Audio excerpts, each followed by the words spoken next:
So వెన్నెముకకి సంబంధించిన problems. So వెన్నెముక problems అనేవి ఈ రోజుల్లో 20 సంవత్సరాల నుంచి 60 సంవత్సరాల దాకా కామన్‌గా కనిపిస్తున్నాయి. ఎందుకు అంటే సెడెంటరీ లైఫ్ స్టైల్. ఎక్కువసేపు ఒకటే పోస్చర్‌లో కూర్చొని ఉండటం వల్ల, సరిగ్గా కూర్చొని లేకపోవటం వల్ల కూడా. ఇప్పుడు నేను కూర్చున్నాను ఇక్కడ. నేను ఎట్లా కూర్చున్నాను? బుద్ధుడు ఎలా కూర్చుంటారు? ఇట్లా. ఇది పోస్చర్. అంటే 90 డిగ్రీలు మన భూభాగానికి, మనం కూర్చునే పోస్చర్‌కి, మన కాళ్ళకి 90 డిగ్రీలు మెయింటైన్ చేయాలి. 90 డిగ్రీలు మెయింటైన్ చేయటం వల్ల ఎప్పుడు కూడా అది న్యాచురల్ పోస్చర్ అంటారు. దానివల్ల ఏంటంటే స్పైన్ పైన కానీ, లేకపోతే మీ హిప్స్ పైన కానీ ఎటువంటి స్ట్రెయిన్ అనేది ఉండదు. వేరాజ్ మనం ఇట్లా వంగి కూర్చుంటారు కొంతమంది, లేకపోతే కొంతమంది సోఫాలో వెనక్కి జరిగి కూర్చోవటం. వీటన్నిటి వల్ల కూడా ఏంటంటే పోస్చర్, స్పైన్ ఎట్లయితే టెయిల్ బోన్ అంటాం, లేదంటే సాక్రోఐలియాక్ జాయింట్ అంటాం, లేకపోతే లొంబోసాక్రల్ రీజన్ అంటాం. ఈ 3 జాయింట్స్లో కూడా మనం సరిగ్గా కూర్చోపోవటం వల్ల దానిపైన స్ట్రెయిన్ పడటం జరుగుతుంది.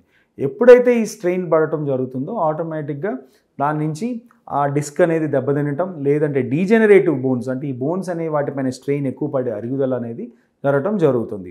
అదేవిధంగా ఈ 2 వీలర్స్ కూడా ఎక్కువ నడుపుతూ ఉండేవాళ్ళు, సరిగ్గా రోడ్లు లేకపోవటం వల్ల, గుంటల్లో ఎక్కువ నడపటం వల్ల కూడా ఈ బ్యాక్ పైన అనేది స్ట్రెయిన్ అవ్వటం జరుగుతుంది. సో స్పైన్కి మోస్ట్ ఇంపార్టెంట్ థింగ్ ఏంటంటే మనం ఎలా కూర్చున్నాం, తర్వాత బరువులు ఎత్తటం. ఒక్కొక్కసారి మనం తెలియకుండానే మనం వెయిట్ కన్నా ఎక్కువ బరువులు ఎత్తడానికి ప్రయత్నం చేస్తూ ఉంటాం. వంగి బరువులు ఎత్తటం, లేకపోతే ఎక్కువసేపు ఒంగోని పని చేయటం. ఎస్పెషల్లీ ఇళ్లలో లేడీస్ ఉంటారు, వాళ్ళు ఎక్కువసేపు కూర్చొని, కింద కూర్చొని, లేకపోతే ముందుకు వంగి బట్టలు ఉతకటం, లేకపోతే ఈ వెసల్స్ వాష్ చేయటం, క్లీన్ చేయటం, వీటన్నిటి వల్ల కూడా ఈ స్పైన్ పైన చాలా ఒత్తిడి పడే అవకాశం ఉంటుంది. సో మోస్ట్ ఇంపార్టెంట్లీ స్పైన్ అనేది ఓన్లీ ఒక బోన్ కాదు, మల్టిపుల్ బోన్స్ అనేవి విత్ మజిల్స్తో అటాచ్ అయి ఉండేదే స్పైన్. ఒక బోన్ దెబ్బతింటానికి దాని పక్కన ఉండే కండలు కూడా చాలా ఇంపార్టెంట్.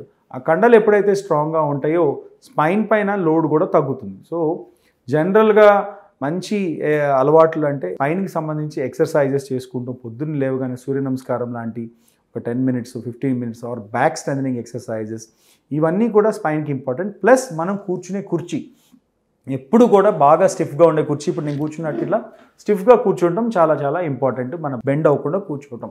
మూడో విషయం ఏంటి అని అంటే మనము ఎస్పెషలీ ఈ 2 వీలర్స్ కానీ కార్లు కానీ నడిపేటప్పుడు గుంటల్లో ఎక్కువ వెళ్లకుండా వాటిపైన స్పైన్ పైన ఒత్తిడి రాకుండా చూసుకుంటాం మూడో విషయం.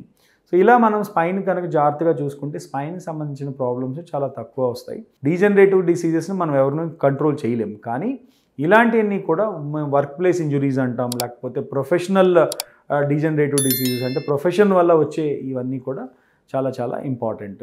సో కాబట్టి good life style is important for a good spine.